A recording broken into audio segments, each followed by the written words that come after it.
दोस्तों इस वीडियो में हम अपरिमेय संख्याओं को सिद्ध करने वाले हैं। जैसे कि हमारे सामने सवाल है, लिखा गया है सिद्ध कीजिए कि √3 एक अपरिमेय संख्या है। Prove that √3 is an irrational number. बहुत ही अच्छा सवाल है। अगर आप क्लास 10th में हैं या फिर कॉम्पिटिटिव एग्जाम्स का तैयारी करते हैं या मैथमेटिक्स पढ़ने में रुचि रखते हैं तो इस वीडियो को आप जरूर देखें, क्योंकि बहुत ही इंटरेस्टिंग फैक्ट है ये कि √3 एक अपरिमेय संख्या है। क्यों है उसको आज की इस वीडियो में हम प्रूव करके दिखाएंगे और आपको फीलिंग होगा, उस चीज का महसूस होगा। ओके, तो देखिए सबसे पहले हम अपरिमेय संख्या का कंसेप्ट जानते हैं और कंसेप्ट के बाद में इस क्वेश्चन पर आएंगे, क्योंकि कंसेप्ट इज पावर। ओके, तो चलिए सबसे पहले हम कंसेप्ट जानते हैं। क्या कहता है भाई अपरिमेय संख्या? परिमेय संख्या या फिर अपरिमेय संख्या क्या है? सबसे पहला देखिए, ये आपको नोट करना है कि संख्याओं को दो भागों में बांटा गया है। पहला परिमेय संख्या यानी रेशनल नंबर, दूसरा अपरिमेय संख्या यानी इरेशनल नंबर। देखिए क्या क्या बोले हम, परिमेय संख्या जिसको इंग्लिश में क्या कहते हैं, रेशनल नंबर, और दूसरा होता है इरेशनल नंबर यानी कि अपरिमेय संख्या। अपरिमेय संख्या इसको इंग्लिश में बोले तो इरेशनल नंबर। पहले कंसेप्ट को सीख लेते हैं, तब मजा आएगा, तब उस क्वेश्चन को बनाएंगे तो आपको एकदम दे दनादन समझ में आएगा। राइट, देखिए परिमेय संख्या आखिर क्या है? वैसी संख्या जिसे हम लोग p/q के रूप में लिख सकते हैं। वैसी वास्तविक संख्याएं जिसे हम p/q के रूप में लिख सकते हैं परिमेय संख्या कहलाता है, रेशनल नंबर कहलाता है। जहां पर q जो है वो 0 के बराबर नहीं होना चाहिए।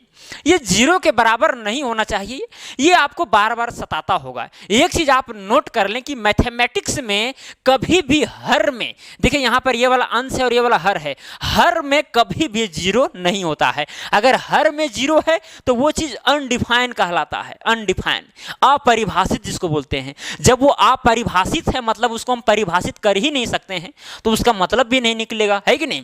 इसीलिए हम लोग लिखते हैं q 0 के बराबर नहीं होना चाहिए। लेकिन अगर किसी भी संख्या को p/q के रूप में लिख देते हैं तो वो परिमेय संख्या हो जाता है। जैसे कि 1 हो गया, 1 को हम 1/1 लिख सकते हैं, बिल्कुल लिख सकते हैं, मतलब 1 एक परिमेय संख्या है। या फिर -3 भी एक परिमेय संख्या है। क्यों? क्योंकि -3 को हम -3/1 लिख सकते हैं। ओके, परिमेय संख्या हुआ। या फिर 3/4 देखिए p/q के रूप में है कि नहीं? ये सब भी p/q के रूप में है क्योंकि इसके नीचे 1 छुपा हुआ है। 0 भी क्या है, एक परिमेय संख्या है। राइट, या फिर -10/3 ये भी एक परिमेय संख्या है, आदि आदि। अब बात करते हैं अपरिमेय संख्या को, जिस पर आज का ये वीडियो बन रहा है। देखिए अपरिमेय संख्या क्या है? जिसको हम लोग p/q के रूप में नहीं लिख सकते हैं, वैसी संख्या को हम बोलते हैं अपरिमेय संख्या। नहीं समझ में आया? देखिए जैसे रूट में जो संख्या रहती है, जैसे √2 हो गया, √3 हो गया, √6 हो गया, √5 हो गया, या फिर पाई हो गया, ये सब अपरिमेय संख्या है। अपरिमेय संख्या क्यों है भाई? क्या वजह है? क्योंकि इसको भी p/q के रूप में लिख सकते हैं। जैसे √2 है, √2 को हम √2/1 नहीं लिख सकते? लिख सकते हैं, तो इसको तो परिमेय संख्या चाहिए। नो नो नो नो, ऐसा बात नहीं है यहाँ पर। देखिए होता क्या है, जब रूट में जो चीज दिया गया है उसका जब हम वर्गमूल निकालते हैं, क्या बोले हम, जब वर्गमूल निकालते हैं, क्यूब रूट निकालते हैं, तो सही से निकलता नहीं है। वो नॉन रिपीटिंग होता है और नॉन टर्मिनेटिंग होता है। क्या क्या बोले हम? पहला चीज नॉन रिपीटिंग, अभी समझ में आ जाएगा, चिंता करने की बात नहीं है। और दूसरा चीज बोले हम नॉन टर्मिनेटिंग। जैसे कि अगर आप √2 का वर्गमूल निकालेंगे तो आएगा 1.41 समथिंग कुछ आता रहेगा, ना ही वो रिपीट करता है और ना ही टर्मिनेट होता है। जैसे कभी कभी आप देखते होंगे लिखा रहेगा 1.4333, ठीक है, इस तरह डॉट डॉट डॉट आते, मतलब कि 3 जो है बार बार आ रहा है, इसका मतलब ये रिपीट कर रहा है, ये रिपीट कर रहा है। तो जो रिपीट करेगा वो परिमेय संख्या के अंतर्गत आएगा, या टर्मिनेट करेगा तो वो भी परिमेय संख्या के अंतर्गत आएगा। लेकिन वैसी संख्या जो ना ही रिपीट कर रहा है, दशमलव प्रसार में या फिर ना ही वो टर्मिनेट हो रहा है। जैसे कि अभी हम एग्जांपल देते हैं, कभी लिखा रहेगा 6.10, 1 4 गो 0, ठीक है, इस तरह करके आता रहेगा। तो कहीं पर आपको लग रहा है कि भाई रिपीट करेगा, रिपीट भी नहीं कर रहा है। दूसरा चीज कि इसी तरह से हम भाग लगाते जा रहे हैं और इधर संख्या हमको मिलते जा रहा है, कभी भी टर्मिनेट नहीं कर रहा है, शांत नहीं हो रहा है। नहीं समझ में आ रहा है? बिल्कुल समझ में आना चाहिए। देखिए √2 का जब हम वर्गमूल निकालते हैं तो आपको स्क्रीन पर दिख रहा होगा कि किस तरह से आता है। आपको कहीं पर रिपीट जैसा संख्या दिख रहा है? नहीं, ना ही रिपीट हो रहा है और ना ही टर्मिनेट हो रहा है। तो वैसी संख्या को हम लोग क्या बोलते हैं? अपरिमेय संख्या कहते हैं। ठीक है, तो देखिए जिसका हम लोग वर्गमूल निकाल सकते हैं, जैसे कि √4 हो गया, ठीक है, या फिर √4 हो गया, या फिर √25 हो गया, ये सब का देखिए वर्गमूल निकाला जा सकता है। इसीलिए ये सब अपरिमेय संख्या नहीं होगा, ये सब क्या होगा? परिमेय संख्या का अंतर्गत आएगा। ठीक है, जिसका हम लोग वर्गमूल नहीं निकाल सकते हैं सही से और वो नॉन रिपीटिंग है, नॉन टर्मिनेटिंग है, तब हम लोग क्या कहते हैं? उसको अपरिमेय संख्या कहते हैं। पाई भी नॉन रिपीटिंग, नॉन टर्मिनेटिंग है, यानी आसान जिसको बोलते हैं, ना ही वो रिपीट कर रहा है, आवृत्ति भी नहीं है। हिंदी में इसी चीज को बोलते हैं नॉन रिपीटिंग को अनावर्ती, और नॉन टर्मिनेटिंग को मतलब कि वो शांत नहीं हो रहा है। शांत नहीं हो रहा है मतलब दशमलव के बाद में कोई संख्या फिक्स हो गया, अब वहां से नहीं आएगा। जैसे कि यहां पर देखिए, अगर हम लिखेंगे 4/5, 4/5, अब 4 को अब 5 से भाग दीजिए तो 0 पॉइंट आएगा, यहाँ पर 40 होगा, 25 40, शेषफल 0 आ गया। देखिए यहाँ पर टर्मिनेट हो गया, अब इसके बाद में अब कुछ आने वाला नहीं है, तो इसको हम लोग बोलते हैं टर्मिनेटिंग। ठीक है, ये टर्मिनेट कर गया। लेकिन कभी कभी होता क्या है, हम भाग देते जाते हैं, जैसे कि 10/3 है, अब 10 को आप 3 से भाग दीजिए तो क्या होगा? 3 तिया 9 आया, फिर यहाँ एक बचा दशमलव बैठा है, फिर यहाँ 0, फिर 3 तिया 9 आया, फिर यहाँ पर एक 0, फिर 3 तिया 9, फिर 1, इस तरह 3 आता रहेगा। मतलब ये रिपीट करता है, जिसे बोलते हैं हम लोग रिपीटिंग। ठीक है, तो देखिए अगर रिपीटिंग रहेगा या फिर टर्मिनेटिंग रहेगा तो वो सब परिमेय संख्या के अंतर्गत आएगा। लेकिन अपरिमेय संख्या में क्या होता है? Non repeating, non terminating. तो हमें उम्मीद है कि आपको समझ में आ गया होगा कि अपरिमेय संख्या किसको कहते हैं, जिसको हम लोग P/Q के रूप में नहीं लिख सकते हैं। लेकिन अभी तक आपको सही ढंग से समझ में नहीं आया होगा, या फिर अभी तक आपको कोई टीचर नहीं बताए होंगे कि भाई P/Q के रूप में हम क्यों नहीं लिख सकते हैं, अगर वो नॉन टर्मिनेटिंग है और नॉन रिपीटिंग है। जैसे कि हम एक एग्जांपल लेते हैं 3.56666, इस तरह करके नहीं, चलिए इस तरह से फिर हो जाएगा, रिपीटिंग वाला हो जाएगा। 3.56 आया, फिर 566, फिर 5666, ठीक है, इस तरह करके आते रह रहा है। तो देखिए ये वाला चीज को हम P/Q के रूप में कभी नहीं लिख सकते हैं। क्यों नहीं लिख सकते हैं? क्लास 9th में आपको पढ़ना है एक चीज, एक चैप्टर में पढ़ना है, पहला चैप्टर में। उसमें क्या है कि अगर किसी संख्या को इस तरह से है 1.1666 इस तरह से आते जा रहा है, जो रिपीट कर रहा है संख्या, उसको हम लोग P/Q के रूप में लिख देते थे। वो चीज हम यहाँ पर नहीं बताएंगे, अगर अगला वीडियो में संभव हो सके तो बता देंगे, क्योंकि वीडियो बहुत ही लंबा हो जाएगा, ठीक है, इसीलिए नहीं बताएंगे। तो ये चीज को हम P/Q के रूप में लिख सकते हैं अगर रिपीट कर रहा है तो, या फिर टर्मिनेट हो गया हो, यानी दशमलव के बाद में और ज्यादा संख्या नहीं आ रहा है, 3 संख्या जाने के बाद, 4 संख्या जाने के बाद रुक गया हो, ठीक है, तो उसको हम P/Q के रूप में लिख सकते हैं। लेकिन इस चीज को P/Q के रूप में नहीं लिखा जा सकता है, आप कितनों भी प्रयास कर लीजिए। इसीलिए कहा जाता है कि √2, √3, √6, √5 ये सब क्या है? अपरिमेय संख्या है, क्योंकि जब इसका वर्गमूल निकालते हैं तो नॉन रिपीटिंग, नॉन टर्मिनेटिंग वाला आता है, जिसको हम लोग P/Q में लिख ही नहीं सकते हैं, है कि नहीं? तो इसीलिए अपरिमेय संख्या होगा। चलिए अब आते हैं सवाल पर, जो हम लोग को आज प्रूव करना है। क्या करना है? प्रूव करना है। प्रूव नहीं करेंगे तो फिर आपको समझ में कैसे आएगा, है कि नहीं? देखिए, सिद्ध कीजिए कि √3 एक अपरिमेय संख्या है। अब सवाल पर आ गए हैं, आप एकदम टेंशन मुक्त हो जाइए, या फिर ज़्यादा बोल झोल लग रहा है तो वीडियो को एक बार पॉज कीजिए और थोड़ा सा बैठ के, ठीक है, थोड़ा सा शांत हो जाइए, उसके बाद में इस वीडियो को देखिए, ठीक है।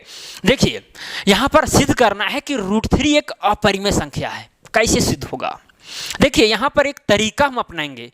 जैसे कोई समझिए अपराधी है, कोई अपराधी, किसी ने चोरी किया है, अब वो चोर है कि नहीं उसको प्रूव करना है। समझिए कि वो चोर है, उसको प्रूव कीजिए। तो हम मान लेते हैं कि ये व्यक्ति जो है, ये व्यक्ति चोर है, ठीक है, हम जान रहे हैं कि चोर है, लेकिन इसको प्रूव करना है तो कैसे करेंगे? मान लेते हैं कि ये चोर नहीं है।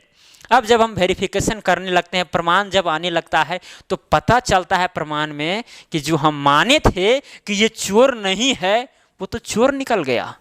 वही चीज का हम यहाँ पर प्रयोग करेंगे। यानी प्रमाण में ऐसा आ जाता है कि जो हम इसको ईमानदार मान रहे थे कि भाई चोर नहीं है, और प्रमाण में ऐसा चीज आ जाता है कि लगता है कि नहीं, प्रमाण में आ रहा है ये चीज का मतलब कि ये चोर है। तो उसी तरह से हम यहाँ पर प्रयोग करके बनाएंगे। देखिए, सबसे पहले हम मान लेंगे कि √3 एक परिमेय संख्या है। जैसे यहाँ पर कहा गया है कि सिद्ध कीजिए कि √3 एक अपरिमेय संख्या है, लेकिन हम अपने से मान लेंगे कि ये अपरिमेय संख्या है। जैसे हम एक चोर को माने थे कि वह चोर नहीं है, वो ईमानदार है, ठीक है। उसी तरह से यहाँ पर मान लेंगे, लिखेंगे माना √3 एक परिमेय संख्या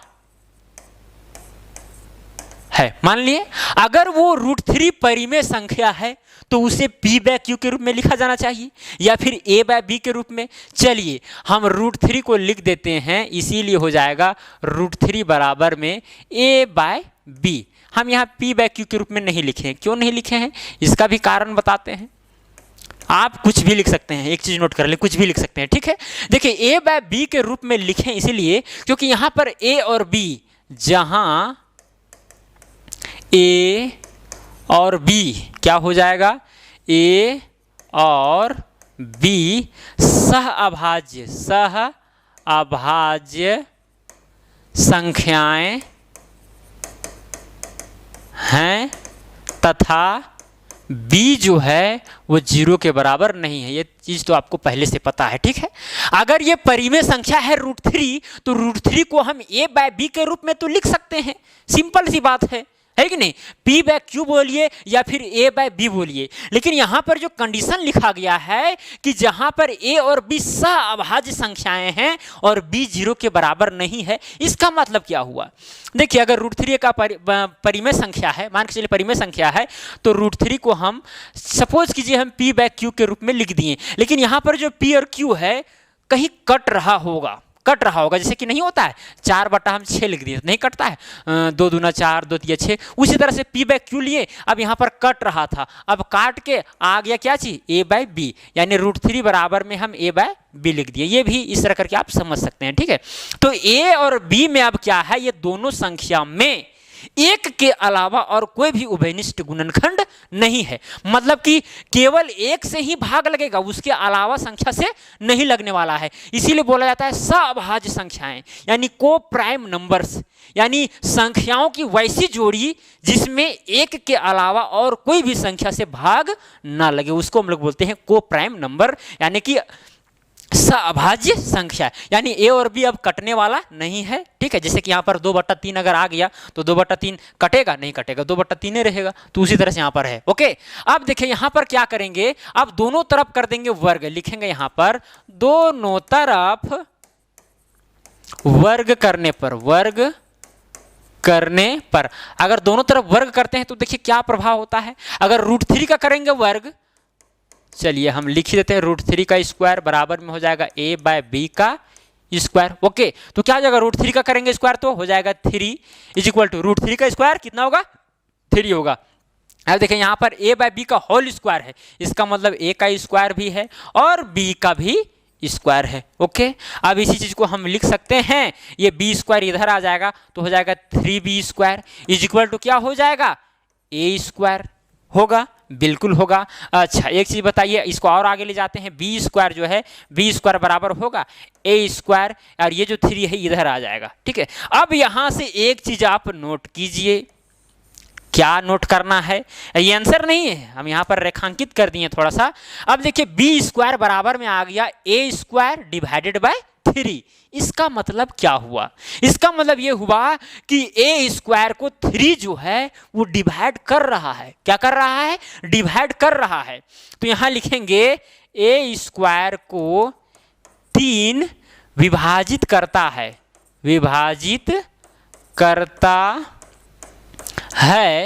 इसलिए जो 3 है वो a को भी विभाजित करेगा।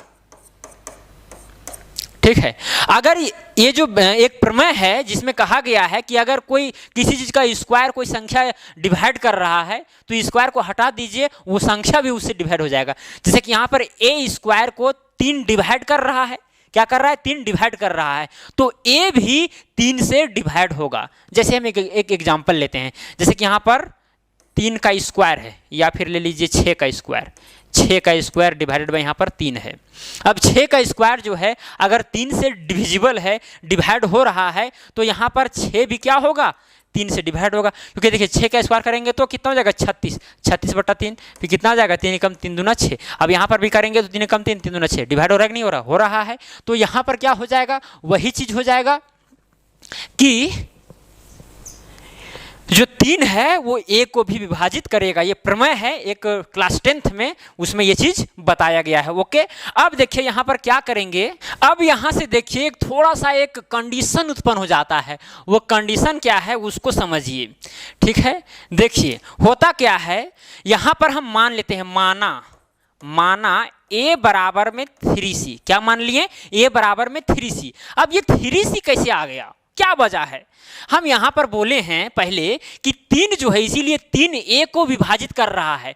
a को क्या कर रहा है, 3 जो है डिवाइड कर रहा है, विभाजित कर रहा है। तो a को हम मान लेते हैं कि भाई 3c है, तभी ना 3 से 3 डिवाइड हो रहा है कि नहीं। इसीलिए हम लोग a की जगह पर 3c माने हैं, ताकि ये 3 से 3 कट जा रहा है। जहां पर c क्या है, पूर्णांक है, जहां c क्या है, c पूर्णांक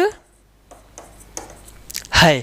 ओके, तो वही a बराबर में 3c माने हैं, ताकि 3 से, क्योंकि वहां पर कट रहा है, डिवाइड हो रहा है, यहां पर तो बता दिए हैं प्रमेय के अनुसार। ओके, अब देखिए इसको क्या करेंगे, इस चीज को हम इस इक्वेशन में रख देते हैं। अब इसको हम मान लेते हैं इक्वेशन 1, इसी को मान लेते हैं इक्वेशन 1। ठीक है, अब इसमें हम रख के देखते हैं क्या होता है। a बराबर में 3c, पहले से तो कितना है, 3b स्क्वायर है, तो लिखेंगे 3b स्क्वायर बराबर में a का स्क्वायर, तो a की जगह पर क्या है, 3c, तो हो जाएगा 3c का स्क्वायर, है कि नहीं। अब यहाँ देखिए 3b स्क्वायर, अब यहाँ 3c का है होल स्क्वायर, तो 3 का भी स्क्वायर होगा तो 9 हो जाएगा, और c का करेंगे तो c का स्क्वायर होगा। अब काटिए, 3 कम 3, 3 तिया 9, तो b स्क्वायर बराबर में क्या आ गया, 3c स्क्वायर। अब यहाँ पर देखिए क्या होगा, ये 3 को आप इधर लाइए, 3 को इधर लाइए, तो हो जाएगा b square divided by 3 is equal to हो जाएगा c स्क्वायर। अब यहाँ पर एक और कंडीशन उत्पन्न हो गया, अब ये जो 3 है वो b स्क्वायर को भी विभाजित कर रहा है। लिखेंगे यहां 3 जो है b स्क्वायर को विभाजित करता है, इसलिए 3 b को भी विभाजित करेगा। ठीक है, ये देखिए b स्क्वायर जो है 3 से डिवाइड हो रहा है, क्योंकि ये हम जान रहे हैं कि c एक पूर्णांक है। अगर पूर्णांक है तो भाई डिवाइड करके तो पूर्णांक आएगा, गारंटी है, क्योंकि डिवाइड हो रहा है। तो यहां पर देखिए इससे क्या कंडीशन उत्पन्न हो गया, ये जो 3 है चोरवा, वो करता क्या है, b को भी डिवाइड कर रहा है। ये 3 जो है वो a को भी डिवाइड कर रहा है और b को भी डिवाइड कर रहा है। और हम माने थे यहां पर क्या चीज, a बाय b जो है वो क्या है, सअभाज्य संख्याएं हैं। तब यहां पर तो प्रॉब्लम क्रिएट हो गया। सअभाज्य संख्या हम लोग किसको कहते हैं, जिसमें एक के अलावा और किसी भी संख्या से भाग ना लगे। लेकिन यहां पर जब हम इसको स्क्वायर कर रहे हैं, जब हम यहां पर ला रहे हैं, तो देख रहे हैं कि भाई जो 3 है वो a को भी विभाजित कर रहा है और 3 जो है वो b को भी विभाजित कर रहा है। इसका मतलब कि कहीं ना कहीं फॉल्ट है। जो हम माने हैं कि √3 परिमेय संख्या है, ये तो लगता है गलत है, मतलब कि ये अपरिमेय संख्या ही होगा। तो वही चीज अब आगे लिखना पड़ेगा। क्या लिखना होगा, यहां a और b में कम से कम एक उभयनिष्ठ गुणनखंड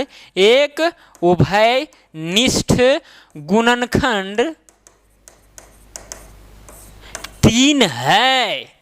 एक के अलावा 3 है, इसीलिए लिख दें कि a और b में कम से कम एक उभयनिष्ठ गुणनखंड 3 है, मतलब 3 ये दोनों को डिवाइड कर रहा है। मतलब कि ये चीज हमें विरोधाभास से प्रतीत हुआ है। क्या लिखेंगे, यह हमें यह हमें गलत कल्पना के कारण, गलत कल्पना के कारण प्राप्त हुआ है। ओके, प्राप्त हुआ है। इसीलिए इस चीज का विरोधाभास होता है कि ए और बी सहअभाज्य संख्या है। क्या होता है? इसीलिए विरोधाभास होता है। विरोधाभास, कॉन्ट्राडिक्शन जिसको बोलते हैं, विरोधाभास होता है कि क्या कि ए और बी सहअभाज्य संख्या है, ए और बी सहअभाज्य संख्या है।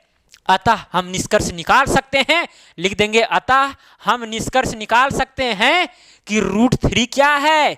√3 एक अपरिमेय संख्या है, अपरिमेय संख्या है। ओके, देखिए बहुत कुछ लिखना पड़ रहा है, लेकिन यदि आप समझ रहे हैं तो फिर ये सब लिखने वाला जो चीज़ है वो अपने आप याद हो जाएगा और आप अपने लिख सकते हैं, कोई दिक्कत नहीं है।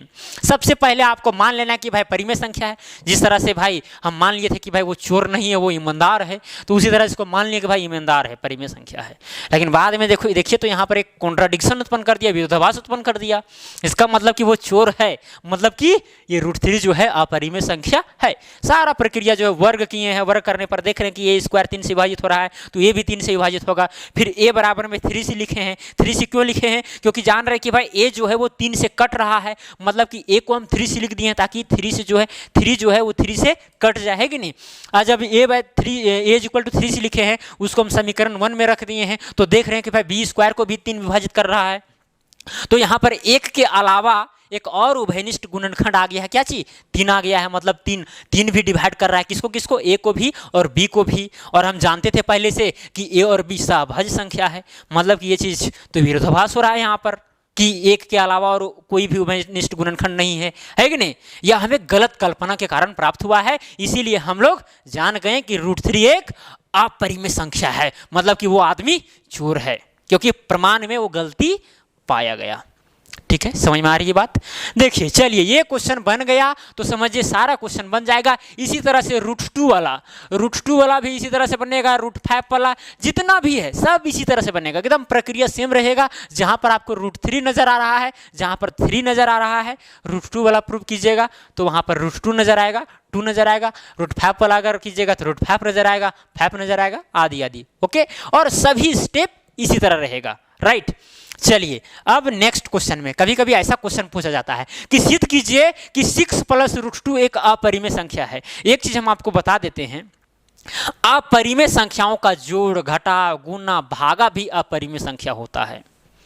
जैसे कि अगर कोई क्लास है, अब क्लास में मान के चलिए 4 लड़का चोर है, तो वो क्लास जो है पूरा क्लास गिनती में आ जाता है कि भाई उस क्लास के लड़के चोर है कि नहीं, होता है नहीं होता है। तो वही चीज़ यहाँ पर है कि जैसे कि यहाँ पर √2 को हम जान रहे हैं कि अपरिमेय संख्या है। अब ये परिमेय संख्या के साथ में रह रहा है, तो वो भी चीज़ जो है मिल करके अपरिमेय संख्या ही कहलाएगा, है कि नहीं। वही चीज़ यहाँ पर भी लागू होता है। तो देखिए इस चीज़ को थोड़ा सा जल्दी प्रूफ किया जाएगा। जितना लंबा हम पहले बनाए थे उतना लंबा यहाँ पर बनने वाला नहीं है, ये चीज़ जल्दी प्रूफ हो जाएगा। कैसे जल्दी होगा? देखिए सबसे पहले हम लोग मान लेंगे कि माना 6 + √2 एक परिमेय संख्या है। मान लिए अगर परिमेय संख्या है तो 6 + √2 बराबर में हम a/b लिख सकते हैं, बिल्कुल लिख सकते हैं, जहां पर a और b सहअभाज्य संख्या है। क्या है? सहअभाज्य संख्या है। ठीक है, लिख लीजिएगा, बस उसके ही जैसा है। a और b सहअभाज्य संख्या है और b 0 के बराबर नहीं है। ओके, अब यहाँ पर देखिए √2 को आप इधर ही रखिए। अब यहाँ पर a/b हो जाएगा और ये जो 6 इधर प्लस में था इधर आके माइनस में हो जाएगा। अच्छा एक चीज़ बताइए, यहाँ पर a और b और 6 सब क्या पूर्णांक है, तो लिखेंगे यहाँ पर a, b तथा 6 सभी क्या हैं? पूर्णांक हैं। अब जब सभी पूर्णांक हैं तो इसका मतलब कि ये वाला परिमेय संख्या होगा, इसीलिए a/b - 6 एक परिमेय संख्या है, परिमेय संख्या है। लेकिन पहले से तो हम लोग जान रहे हैं कि √2 एक अपरिमेय संख्या है। हम लोग पहले प्रूफ किए नहीं किए? बिल्कुल किए हैं। रूट 2 एक अपरिमेय संख्या है, रूट 5 एक अपरिमेय संख्या है, रूट 3 एक अपरिमेय संख्या है, रूट 6 एक अपरिमेय संख्या है। तो वही चीज हो जाएगा भाई, जब ये वाला परिमेय संख्या आ रहा है, क्योंकि ए बी सभी क्या है, सब पूर्णांक हैं। पूर्णांक को आप जोड़िए, घटाइए, गुना कीजिए, भागा कीजिए, तो वो भी आएगा क्या, पूर्णांक में ही आएगा, और वो चीज़ क्या होगा, परिमेय संख्या होगा, यानी पी बाय क्यू के रूप में लिखा जाएगा। लेकिन यहाँ पर तो हम जान रहे हैं कि भाई रूट 2 एक क्या है, लेकिन रूट 2 एक अपरिमेय संख्या है, अपरिमेय संख्या है। अरे भाई, यहां पर जब रूट 2 एक अपरिमेय संख्या है, तो अपरिमेय संख्या के बराबर में परिमेय संख्या कैसे हो सकता है? ये तो बराबर में नहीं होना चाहिए, लेकिन बराबर में हो रहा है। क्यों हो रहा है भाई? ये जो हम माने थे कि 6 प्लस रूट 2 एक परिमेय संख्या है, वही गलत है। वो हमें गलत कल्पना दिया है एक तरह से, है कि नहीं? तो लिख देंगे, यह हमें गलत कल्पना के कारण, आप अगर लिखते होंगे, नोट बनाते होंगे, तो लिख सकते हैं कि यह हमें गलत कल्पना के कारण प्राप्त हुआ है, जिसके वजह से हमें ये चीज मिल गया है। इसका मतलब ये हुआ कि 6 प्लस रूट 2 एक परिमेय संख्या है। ये आप अंत में लिख दीजिएगा, प्रूफ हो गया। ओके, हम आपको तो पहले ही बता चुके हैं कि अपरिमेय संख्या का जोड़, घटाव, गुना, भाग सब क्या होगा, अपरिमेय संख्या ही होगा, इरेशनल नंबर ही होगा। राइट, समझ में आ रही बात? तो ये चीज एकदम ईजी था, एकदम ईजी था। ठीक है, अगर नहीं समझ में आया तो वीडियो को पीछे करके देखिए, समझ में आ ही जाएगा। चलिए, हम आपके लिए 2 क्वेश्चन होमवर्क के रूप में लाए हैं। ये क्वेश्चन और ये क्वेश्चन अगर आप पढ़ते हैं सही ढंग से, तो ये 2 क्वेश्चन को ईमानदारी पूर्वक अपने कॉपी में बनाने का प्रयास कीजिए, बन जाएगा। बस आपको पहला नंबर, दूसरा नंबर जो क्वेश्चन बताया गया है, उसी के अनुसार ये दोनों भी क्वेश्चन बनेंगे। अगर ये सब आप क्लियर हो जाते हैं तो ऐसे क्वेश्चन को बनाने में आप चूकेंगे नहीं, ये मुझे उम्मीद है।